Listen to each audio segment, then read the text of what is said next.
So the global economic financial crisis has reignited public interest in something that's actually one of the oldest questions in economics, dating back to at least before Adam Smith. And that is, why is it that countries with seemingly similar economies and institutions can display radically different savings behavior? Now, many brilliant economists have spent their entire lives working on this question, and as a field, we've made a tremendous amount of headway, and we understand a lot about this. What I'm here to talk with you about today is an intriguing new hypothesis and some surprisingly powerful new findings that I have been working on about the link between the structure of the language you speak and how you find yourself with a propensity to save. Let me tell you a little bit about savings rates, a little bit about language, and then I'll draw that connection. Let's start by thinking about the member countries of the OECD, or the Organization of Economic Cooperation and Development. OECD countries, by and large, you should think about these as the richest, most industrialized countries in the world. And by joining the OECD, they were affirming a common commitment to democracy, open markets, and free trade. Despite all of these similarities, we see huge differences in savings behavior. So all the way over on the left of this graph, what you see is many OECD countries saving over a quarter of their GDP every year, and some OECD countries saving over a third of their GDPs per year. Holding down the right flank of the OECD, all the way on the other side is Greece. And what you can see is that over the last 25 years, Greece has barely managed to save more than 10% of their GDP. It should be noted, of course, that the United States and the UK are the next in line. Now that we see these huge differences in savings rates, how is it possible that language might have something to do with these differences? Let me tell you a little bit about how languages fundamentally differ. Linguists and cognitive scientists have been exploring this question for many years now, and then I'll draw the connection between these two behaviors. Many of you have probably already noticed that I'm Chinese. I grew up in the Midwest of the United States, and something I realized quite early on was that the Chinese language forced me to speak about, and in fact, more fundamentally than that, every so slightly forced me to think about family in very different ways. Now, how might that be? Let me give you an example. Suppose I were talking with you and I was introducing you to my uncle. Okay? You understood exactly what I just said in English. If we were speaking Mandarin Chinese with each other, though, I wouldn't have that luxury. All right? I wouldn't have been able to convey so little information. What my language would have forced me to do, instead of just telling you this is my uncle, is to tell you a tremendous amount of additional information. My language would force me to tell you whether or not this was an uncle on my mother's side or my father's side, whether this was an uncle by marriage or by birth, and if this man was my father's brother, whether he was older than or younger than my father. All of this information is obligatory. Chinese doesn't let me ignore it, and in fact, if I want to speak correctly, Chinese forces me to constantly think about it. Now, that fascinated me endlessly as a child, but what fascinates me even more today as an economist is that some of these same differences carry through to how languages speak about time. So for example, if I'm speaking in English, I have to speak grammatically differently if I'm talking about past rain, it rained yesterday, current rain, it is raining now, or future rain, it will rain tomorrow. Notice that English requires a lot more information with respect to the timing of events. Why? Because I have to consider that and I have to modify what I'm saying to say it will rain, or it's going to rain. It's simply not permissible in English to say it rained tomorrow. In contrast to that, that's almost exactly what you would say in Chinese. A Chinese speaker can basically say something that sounds very strange to an English speaker's ears. They can say, yesterday it rained, now it rained, tomorrow it rained. In some deep sense, Chinese doesn't divide up the time spectrum in the same way that English forces us to constantly do in order to speak correctly. Is this difference in languages only between very, very distantly related languages like English and Chinese? Actually, no. So many of you know in this room that English is a Germanic language. What you may not have realized is that English is actually an outlier. It is the only Germanic language that requires this. For example, most other Germanic language speakers feel completely comfortable talking about rain tomorrow by saying morgen regnet es. Quite literally to an English ear, it rained tomorrow.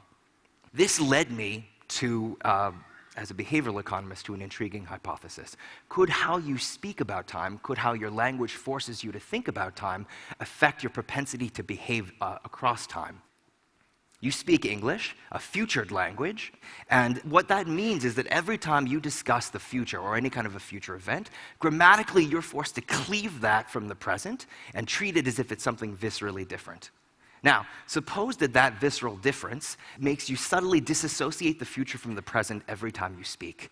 If that's true, and it makes the future feel like something more distant and more different from the present, that's going to make it harder to save.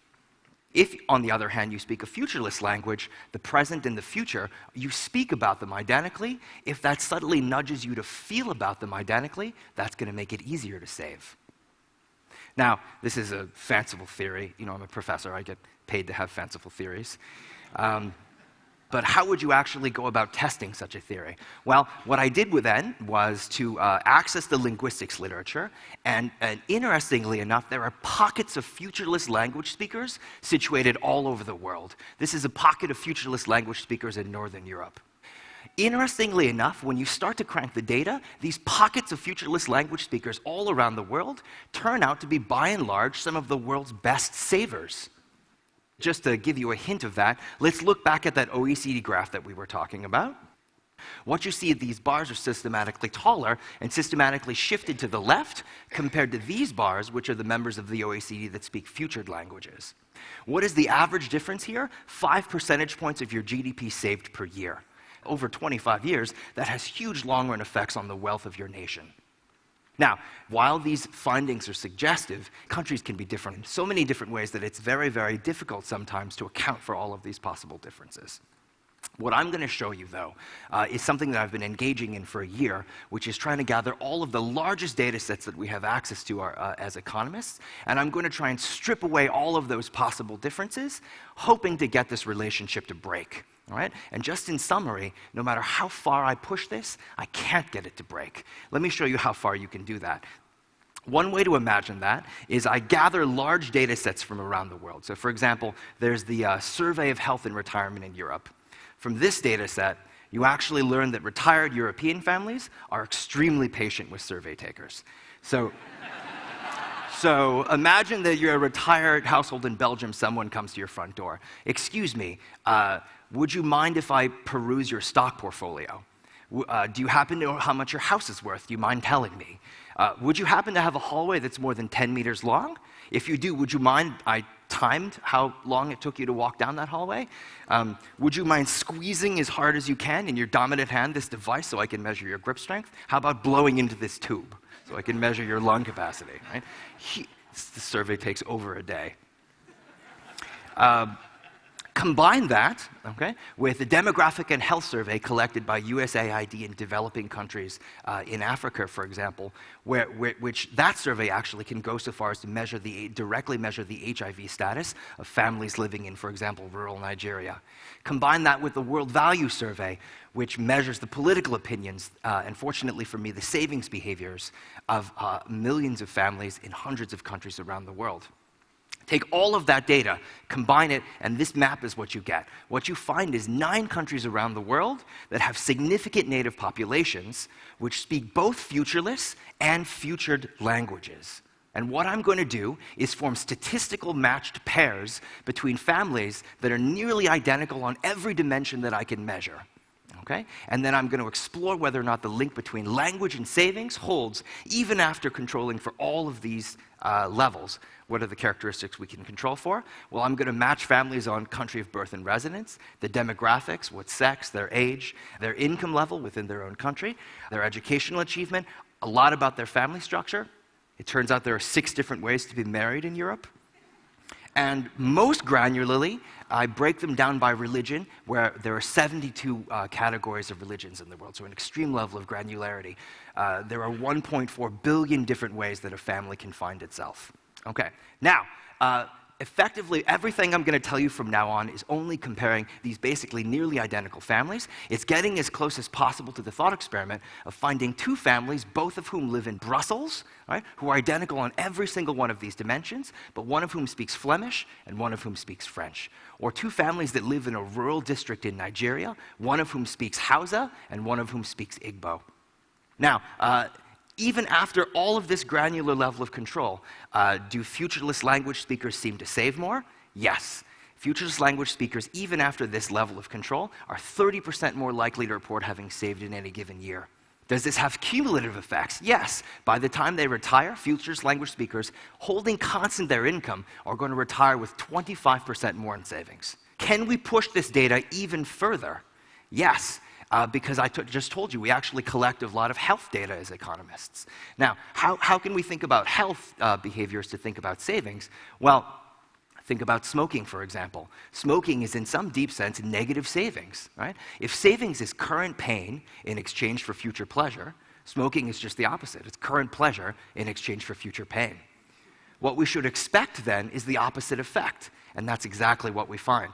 Futureless language speakers are 20 to 24% less likely to be smoking at a given point in time compared to identical families, and they're going to be 13 to 70% less likely to be obese by the time they retire, and they're going to report being 21% more likely to have used a condom in their last sexual encounter. I could go on and on with the list of differences that you can find. It's almost impossible not to find a savings behavior for which this strong effect isn't present. My linguistics and economics colleagues at Yale and I are just starting to do this work and really explore and understand the ways that these subtle nudges cause us to think more or less about the future every single time we speak. Ultimately, the goal, once we understand how these subtle effects can change our decision-making, we want to be able to kind of provide people tools so that they can consciously make themselves better savers and more conscious investors in their own future. Thank you very much. Appreciate it.